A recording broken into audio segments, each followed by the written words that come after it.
Il y en a plusieurs. Il y a d'abord Saint-Antoine de Padoue, transmis par ma maman, qui est une vraie fan de Saint-Antoine, saint des objets perdus.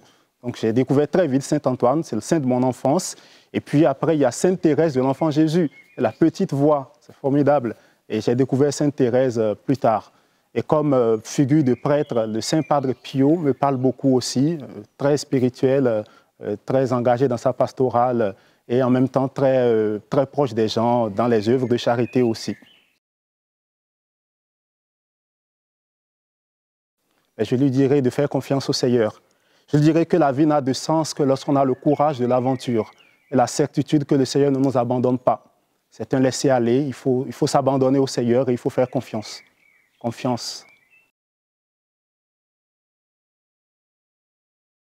Je me prépare en faisant confiance au Seigneur, ce que j'ai fait jusque-là. À mesure que je m'approche de ce grand mystère du sacerdoce du Seigneur, je réalise à quel point c'est grand et à quel point je suis petit devant la grandeur de ce mystère. Le sacerdoce, c'est le sacerdoce de Jésus, c'est le sacerdoce de personne.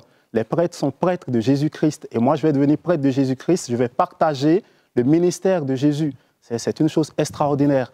Donc je me prépare vraiment en demandant au Seigneur de me donner vraiment la force de comprendre moi-même, ne serait-ce qu'un tout petit peu, ce mystère-là et d'y entrer de manière à ce que cela porte du fruit pour l'Église, pour la vie de l'Église.